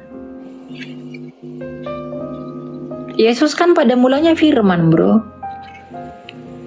Bukan manusia, Yesus itu pada mulanya. Dia mengambil kodrat kemanusiaan yang dilahirkan oleh Bunda Maria. Jadi Yesus itu berinkarnasi itu melalui Bunda Maria. Karena dia harus sepenuhnya menjadi manusia. Yang dilahirkan Bunda Maria itu darah dan dagingnya. Yesus itu pada mulanya bukanlah manusia tetapi roh. Bukan Roh Kudus ya, roh. Karena Allah itu pada hakikatnya adalah roh. Dan Allah yang adalah roh itu memiliki firman. Nah Yesus itu firmannya Allah yang adalah roh itu. Berarti Yesus manusia dong Kak? Bisa dikatakan? Iya. Memang Yesus itu sepenuhnya manusia. Tunggu. Yesus itu sepenuhnya manusia. Yesus itu sepenuhnya Allah. Betul. Jadi di dalam pribadi Kristus itu ada dua kodrat. Betul itu. Bukannya kita semuanya roh ya yang dititipkan saat kelahiran? Mana kamu roh? Kalau kamu roh itu kayak kamu layang-layang kamu roh. Kan ada di dalam Alkitab juga kan, di Al-Quran itu ada Allah meniupkan roh. Ya, kamu ditiupkan roh, kamu diberikan. Ya, kamu diberikan roh oleh roh. Bukan roh Allah itu yang diberikan kepadamu, bukan. Kamu diciptakan oleh kuasa roh Allah. Sehingga kamu memiliki nefas oleh ruah. Kamu tidak sama dengan roh Allah. Lantas mengapa Yesus datang dalam wujud manusia? Lah dia mau menebus manusia ya jadi manusia lah, nggak mungkin jadi kambing. Bukankah dia yang maha kuasa? Loh, dia kan menjadi manusia kan punya tujuan bro untuk menjadi Mesias. Dia datang menjadi manusia untuk menebus manusia. Untuk ya. Bukankah dia yang maha kuasa? Lalu mengapa Yesus datang ke Justru dunia? Dia maha kuasa, makanya dia bisa berinkarnasi menjadi manusia. Itu menunjukkan kemahakuasaannya. Mau dia jadi kedongdong, mau dia jadi stroberi juga bisa. Dengar dulu. Itu menunjukkan kemahakuasaannya. Logikamu coba pakai. Kalau Allah itu nggak bisa, tunggu dulu. Kalau Allah itu nggak bisa jadi manusia, itu bukan Allah bro. Iblis itu. Masa dia nggak bisa jadi manusia? Apa susahnya Allah menjadi manusia? Nggak susah jika dia menghendakinya. Pertanyaan saya itu simpel loh Kak. Lalu mengapa? Kan saya tanya tadi kan. Lantas mengapa Yesus datang dalam wujud manusia? Kak bilang tadi untuk menebus. Iya dia harus datang sebagai manusia. Dia harus datang sebagai manusia untuk memenuhi nubuatan kepada Adam. Lalu mengapa Yesus datang ke dunia ini sebagai bayi yang dilahirkan oleh Bunda Maria sebagai anak yang lemah? Lah kan dia kan harus mengambil sebagian dan sepenuhnya jadi manusia. Kalau dia turun dari langit gedepok gitu dewasa, itu bukan manusia bro, itu manusia jadi-jadian. Tapi kan dia yang berkuasa. Kakak bilang tadi kan dia yang berkuasa kan? Kan dia mengambil sepenuhnya dari manusia. Artinya dia pun harus dilahirkan dari manusia. Kalau dia itu tidak dilahirkan dari manusia, dia tidak bisa menebus manusia yang lahir dari rahim perempuan. Maka dia harus lahir dari rahim perempuan. Terus gini Kak, tadi Kakak kata dia juga penguasa kan, penguasa. Lalu kenapa dia mati disalib untuk menebus dosanya? Sedangkan bukankah dosa itu dihapus jika dia bertobat dan diampuni oleh yang penguasa? Oh enggak, itu hanya Tuhanmu itu. Hanya Tuhanmu itu yang mengampuni begitu saja. No, Tuhannya Yahudi dan Tuhannya Kristen. Pengampunan dosa itu harus dengan pertumpahan darah. Ibrani 9. Logikanya gini loh Kak, coba ya dengar dulu ya Kak. Enggak, itu logikamu kamu pakai kepada logikamu sama Tuhanmu aja. Tuhan kami dengan Alkitabnya kami, orang Yahudi dengan tanahnya mereka, itu dengan jelas tidak ada pengampunan tanpa pertumpahan darah, mati dibayar mati. Kalau logikamu kamu pakai logika pemikiran logika manusia iya. Kalau logika manusia enggak, saya tidak menerima logikamu. Oh, ini kan kakak yang mengatakan kan kalau mati dibawa mati darah dibayar dengan darah. Kan kakak yang ngomong dengan darah pengampunan dosa. Itu kan perkataan manusia. Kalau kita manusia ya. Siapa yang berkata itu perkataan manusia? Ya kan kakak yang ngomong, kakak manusia. Kitab imamat itu aturan dari Allah kepada Musa atau dari Musa kepada orang Israel? Maksudnya itulah kamu bro. Kamu menyimpulkan apa yang nggak saya ucapkan. Tadi kakak ngomong loh itu. Darah di darah. Saya nggak ngomong itu manusia yang bilang. Saya nggak ngomong itu manusia yang bilang. Itu firman Allah kepada Musa agar disampaikan kepada umat Israel. Jangan kamu memfitnah saya. Kamu jangan fitnah saya. Tadi kakak yang ngomong loh. Kakak manusia. Enggak. Kamu jangan jadi penipu. Astagfirullah. Maklina ada saya katakan di mana saya berkata penumpahan darah itu tanpa pengampunan, pengampunan itu tanpa pertumpahan darah itu perkataan manusia. Arsyad, kalau kamu merujuk bahwa Mikael manusia itu betul, tetapi kata-kata yang diucapkan dia bukan dari manusia. Dia tidak akan mengatakan. Lalu saya ngerti ini kata dia tadi kan darah dibayar darah kata dia kan Kak Lina terus. Makanya pelan-pelan Arsyad, biar kamu nangkap pelan-pelan. Cobalah dulu coba. Buru-buru aja kamu. Mike itu nggak ada bilang seperti apa yang kamu maksud. Itu hanya salah pahamnya kamu. Nah silahkan. Coba lanjut kayak gimana Kak, coba. Lanjut kenapa yang mau kau tanya? Tanyalah. Tanya aja. Tanyanya pelan-pelan diulang biar kami kasih tahu kamu. Jangan buru-buru kamu. Oke. Tadi kan saya katakan kenapa Yesus harus disalib untuk menebus dosa umatnya. Bukankah dosa itu dapat diampunin olehnya? Kan gitu kan? Allah itu telah berfirman kalau dosa itu mau diampuni harus ada pertumpahan darah. Maksudnya pertumpahan darah itu gimana? Ya harus darah itu ditumpahkan.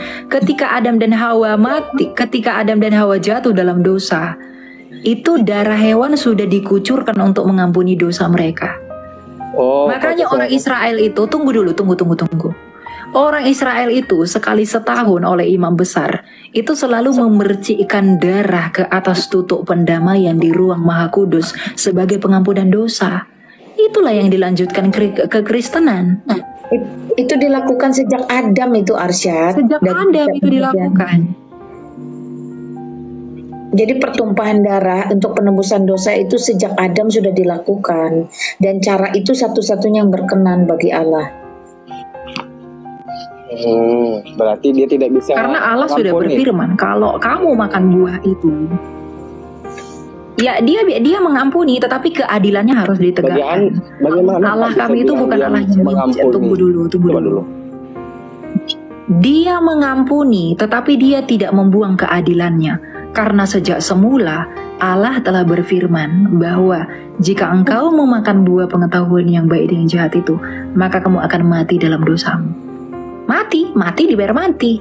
Karena dosa itu dalam perspektif orang Ibrani itu adalah hutang di hadapan Tuhan. Gimana sih? Kamu jangan membawa pemikiran agamamu yang baru lahir abad ke-7, bro. Kalian itu terlalu muda. Oh iya, saya masih terlalu muda, iya. Kalian itu terlalu muda, gitu. Kalau kami udah tua sekali kami. Sekarang saya tanya sama Kak dulu, kalau emang Yesus itu Tuhan, coba dulu jelaskan sifat Allah itu apa? Dia itu kekal, dia itu hidup, betul. Kekal yang dimaksud mati itu. Lah, dia mati bukan dalam keadaannya sebagai Allah, dia mati dalam keadaannya sebagai manusia. Bukankah sesuatu yang binasa itu disebut makhluk? Siapa yang bilang Yesus itu binasa? Dia bangkit kok pada hari ketiga. Itu dituliskan sejarah kok. Yang membangkitkan dia siapa? Ya dia sendiri yang membangkitkannya. Itu kata John. Dia sendiri. Iya, dia sendiri. Dan Bapa, Roh Kudus, dia sendiri. Itu membangkitkan dia. Karena itu pekerjaan Allah Tritunggal yang berperikoresa. Yesus butuh bantuan gak, Kak? Dia nggak butuh bantuan apapun di luar dari dirinya. Lantas mengapa dia membutuhkan alat bantu, yaitu Maria sebagai jalur untuk dia berubah menjadi apa tadi? Jadi maksudmu dia harus lahir dari mana? Iya, dia kan bisa langsung itu tadi sudah dijawab loh, kan jika dia menghendaki. Itu tadi sudah dijawab loh. Halo. Jikalau Allah ingin menunjukkan eksistensinya, kuasanya, nuzul ke dunia menjadi manusia, maka dia tetap harus melalui proses manusia, kelahiran manusia. Karena Allah yang benar itu bukan Allah yang membuat kegaduhan di tengah-tengah umat manusia ketika manusianya keluar dari gua lah, muncul dari laut, jatuh gedebuk dari langit, datang dari hutan. Tidak seperti itu. Mereka terlalu terobsesi kitab yang turun dari langit. Nggak seperti itu. Jadi Allah yang benar itu Allah yang teratur, tertib dan bertanggung jawab. Bukan Allah yang membuat kegaduhan. Gaduh nggak dunia kalau tiba-tiba ada manusia muncul gedebuk jatuh dari langit? Enggak gini, Mak. Kenapa mereka nggak tanya? Kenapa mereka harus tanya orang Kristen? Kenapa nggak tanya orang Yahudi? Bagaimana mungkin Allah berteofani jadi tiang awan? Kenapa nggak ditanya begitu sama orang Yahudi? Makanya saya katakan kalian terlalu muda. Tuhan kalian itu nggak punya kuasa menunjukkan kekuasaannya. Makanya kalian menuntut Tuhan kami, dia mati dalam keadaannya sebagai manusia, dia bangkit pada hari ketiga. Itu ditulis sejarah. Terus gini ya. Kan apa yang ada dalam tunggu. Kan apa yang ada dalam cerita kalian tentang Yesusnya kami itu kan semua dongeng. Masa Tuhanmu sejak kalah dengan sejarah? Tuhanmu itu menuduh kami menyembah 3 Tuhan. Sejak semula kami tidak pernah menyembah 3 Tuhan. Artinya Tuhanmu gagal memahami sejarah. Tuhanmu tidak maha tahu. Itulah Tuhanmu. Apakah itu Tuhan? Itu bukan Tuhan, bro. Enggak gini ya, kalau ada Allah bisa nuzul ke dunia menjadi batu atau menjadi kitab, orang lain bisa percaya. Di mana letak aneh sulitnya menerima bahwa Allah itu juga bisa nuzul menjadi manusia? Saya justru mau kalian itu paham ya. Jikalau Allah itu benar-benar ingin datang ke dunia, lebih bermakna, lebih bermanfaat menjadi benda mati, batu yang bisa dikencingin, atau menjadi manusia yang bisa mengajar, bisa mengampuni, bisa mengasihi. Tentu lebih mulia, lebih terhormat menjadi manusia dong daripada menjadi benda mati. Apa kepentingannya benda mati ada di tengah-tengah dunia ini? Apalagi cuma batu atau kitab. Nah itu sebenarnya harusnya konsepnya mikir ke situ, itu dulu. Terus yang kedua, jikalau Allah itu memiliki agenda, memiliki rencana, Allah itu tidak butuh permisi sama kamu, sama manusia. Allah tidak butuh konfirmasi dulu, ndak. Jadi kalau pertanyaan muncul, kenapa Allah harus menjadi manusia? Kenapa harus tidak mengampuni saja? Lah, siapa kita? Allah mesti info dulu. Lina, besok saya mau jadi manusia, ya boleh nggak? Nggak ada seperti itu. Dan yang terakhir, kalau kalian sudah mengenakan kata-kata Allah atau Tuhan, harusnya kalian sadar itu adalah sesuatu yang tidak bisa dibatasi oleh kemampuan cara berpikir manusia. Rasio, akal sehat yang aku paling berakal itu tidak bisa kamu batasi dengan hal-hal seperti itu. Karena Allah itu melampaui rasio, melampaui akal sehatmu.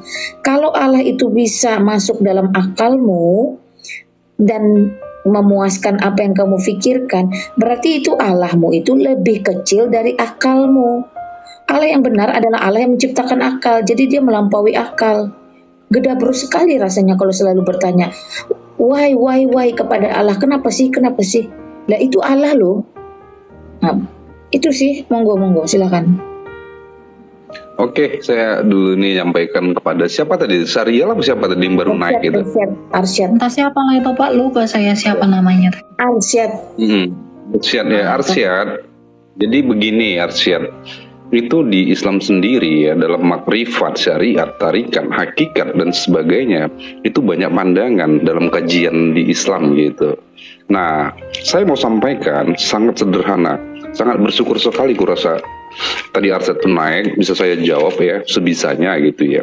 Jadi semua makrifat, syariat, tarikat, hakikat yang kalian kaji tadi itu dalam hal keagamaan kalian, itu terjawab dalam suatu dimensi yang namanya jagat raya. Nah, saya lebih kepada ininya. Jagat raya ini terbagi ada 3 kerajaan secara ke iman Kristen ya. Kerajaan surga, kerajaan maut, dan kerajaan bumi. Itu Arsyad.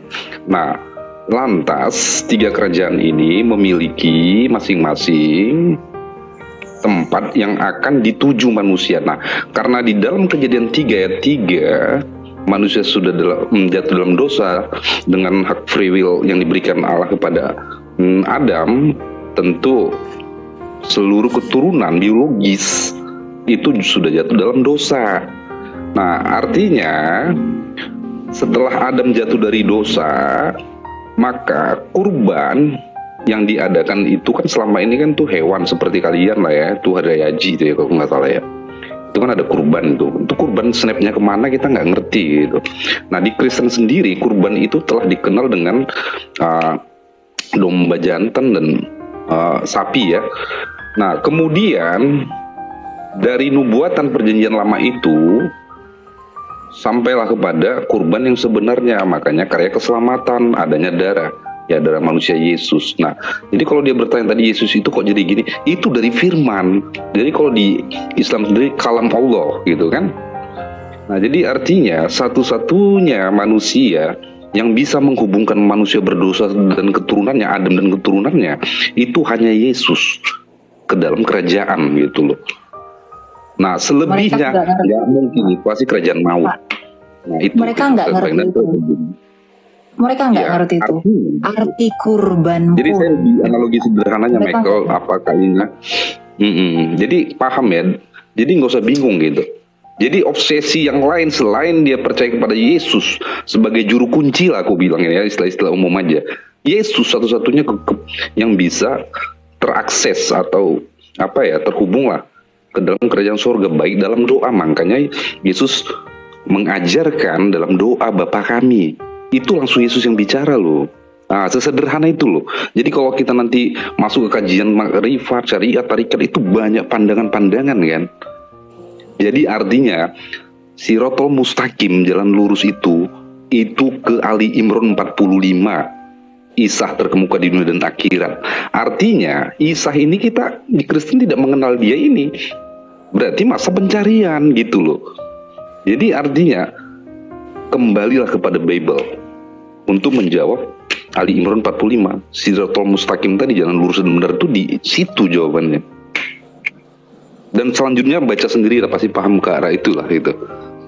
Aku agak ngantuk ngomong juga, belepotan nih. Lanjut Michael, Kalina. Ya begini. Saya tegaskan, mereka itu nggak ngerti arti kurban ya. Arti kurban itu mereka nggak ngerti. Karena arti kurban itu adalah mendekatkan. Ya, kita menjadi mendekat. Makanya ketika orang Israel itu mempersembahkan korban itu agar mendekatkan Allah yang di ruang Maha Kudus itu dengan manusia yang memberi kurban. Kurban itu sejak semula itu dibakar dagingnya, lemak-lemaknya, darahnya itu dipercikkan lah. Mereka dibagi-bagi Pak sama tetangga. Mereka kalau ditanya kurban ya sempoyongan semua, nggak ngerti esensi kurban. Untuk apa kurban itu? Yang ada malah dibagi-bagi sama tetangga. Ngakunya dari milah Ibrahim. Abraham itu mempersembahkan kurban itu menjadi topologi pengorbanan Kristus. Makanya ketika kita berbicara pengampunan dengan pertumpahan darah, padahal mereka menggunakan korban, mereka nggak ngerti sempoyongan mereka. Kenapa kayak saya katakan sempoyongan? Karena memang dagingnya dibagi-bagi. Darahnya dikucurkan ke tanah. Seharusnya itu dipercikkan ke atas tutuk pendamaian. Kalau kalian ngerti isi Taurat, kalian bakal ngerti kenapa pengampunan dosa itu harus dengan pertumpahan darah. Lah kalian malah dibagi-bagi sama tetangga. Gitu kan? Kan kalian bagi-bagi. Makanya kalian nggak ngerti arti kurban. Kalian asal berkurban aja. Tapi esensi kurban kalian nggak tahu. Sejak semula dari Abraham, dari Musa sang advokat, kemudian kepada kekristenan, kami linear. Pengorbanan itu ya dengan darah. Darahnya itu yang menjadi tanda pengampunan, yang dipercikkan di atas tutuk pendamaian. Kristus membawa darahnya kepada Allah. Darah-darah antara Yahudi dan kekristenan itu sejalur. Nah, tiba-tiba kalian bagi-bagi sama tetangga. Ya iyalah, nggak nyambung. Siapa tadi namanya, Mak? Lupa saya. Oh, Mak. Itulah. Siapapun itu. Ya. Jadi, kalau kamu mau bicara kurban, lepaskan dulu, bro, perangkat keyakinan agama kamu. Itu lepaskan dulu, buang dulu. Gitu ya. Ya kurban itu ya dikurbankannya itu kepada Allah. Maka semuanya itu diberikan kepada Allah, bukan dibagi-bagi sama tetangga. Gitu ya. Oke. Oke teman-teman, mungkin begitu dulu ya untuk malam ini ya.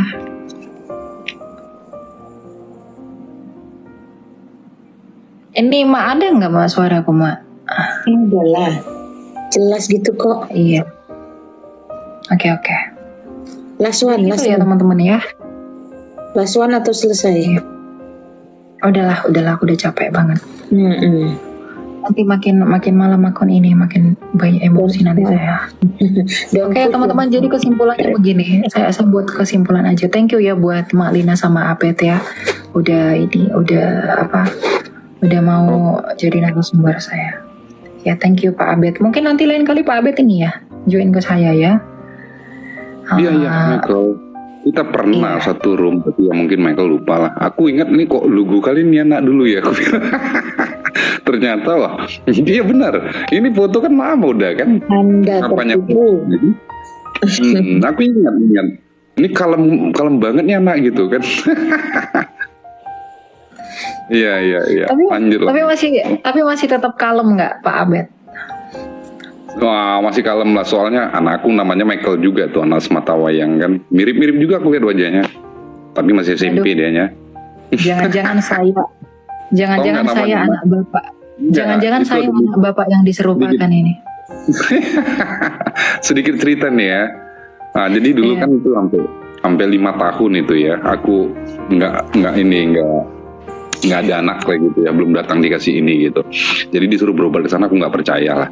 Aku bener-bener berdoa gitu. 2 hari setelah berdoa aku mimpi gitu. Terus ada anak bayi dalam suatu cahaya, ya mirip gitu, comel gitu kan, cowok, telanjang gitu bayinya. Terus kayak dia tuh kayak gimana gitu, kayak ya lasa-lasa gitulah dia. Jadi setelah dia udah 3 hari seminggu itu ya positif lah ini ya, maminya kan gitu. Nah terus setelah itu ya lahir lah dia. Hampir 5 tahun kan nunggunya. Jadi akhirnya aku buat nama itu tadi Michael gitu. Terus Evata terbuka lah kan saya berikan. Dan Jekonia, hadiah terindah dari ilahi gitu. Nah itu namanya Michael Evata Jekonia gitu. Jadi Michael Elia mirip si Mike ini. Gitu. Michael kan malaikat perang ya, Mike ya. Ya betul. Memang tukang perang lah pokoknya si Michaelnya. Ya kita memerangi mereka para penginjak firman Allah ini Pak, perlu ditebas nih kepalanya orang ini ya. Tapi jangan dipenggal, nggak boleh ya, ditebas. Lemah lembut juga baik lah. Iya. Ya memang begitu, berapologetika itu memang harus lemah lembut dan penuh hormat ya. Cuma kita sebagai manusia kadang itu kan punya emosional yang kadang sulit dikontrol dengan berbagai keadaan ya. Jadi tidak semua keadaan itu menjadi sama yang kemudian satu sampel itu kita jadikan buat ngevaluasi diri seseorang secara absolut gitu kan. Tentu itu tidak sikap yang bijak ya teman-teman ya. Tapi ya mungkin begitu ya Pak Abed dan Mak Lina, thank you banget udah naik ke room saya dan Makasih Michael, makasih Mak Lina. Wijaya. Thank you teman-teman semuanya. Thank you sudah tap layar, share live, terus mendukung ruangan Michael ya. Terima kasih buat yang di bawah itu setia banget, berapa jam di sini coba. Ya. Dan berkati ya, apa yang kalian tabur itulah yang kalian tuai. Amin. Oke, jadi kesimpulan dari ini saya ya teman-teman malam hari ini adalah jangan percaya kepada dongeng-dongeng nenek-nenek tua ya yang menyatakan ada keselamatan di sana, ada keselamatan di sini, tetapi orangnya pun tidak selamat. Jangan percaya dengan itu. Pemberitaan tentang Injil adalah pemberitaan tentang keselamatan yang telah terbukti oleh sejarah dunia, bahwa Kristus telah lahir dan Kristus telah mati dan Kristus telah bangkit, dan Dia melakukan itu semata-mata untuk menggenapi isi hukum Taurat dan juga kitab para nabi. Karena untuk itulah Dia datang. Seharusnya Kristus tidak menjadi batu sandungan bagi kita. Biarlah Kristus yang dipermuliakan dan biarlah penyembahan hanya kepada Sang Bapa di dalam Kristus yang diberikan kepada kita. Jangan percaya dengan dongeng-dongeng abad ke-7 yang menyatakan Tuhan di sini, Tuhan di sana, tetapi tidak bangkit-bangkit, yang hanya datang itu hanya untuk memporak-porandakan keyahudian dan kekristenan. Begitu. Jangan percaya dengan kebohongan itu, karena kebohongan itu akan terbongkar pada waktunya. Cuma belum sekarang waktu yang tepat. Biarlah kemuliaan bagi Allah. Saya tutup Beshem Ha'af Behabin Beruha Kudus Ha Elohim Ehad, di dalam nama Bapa, Putra dan Roh Kudus Allah yang Esa. Amin. Amin. Shalom semuanya.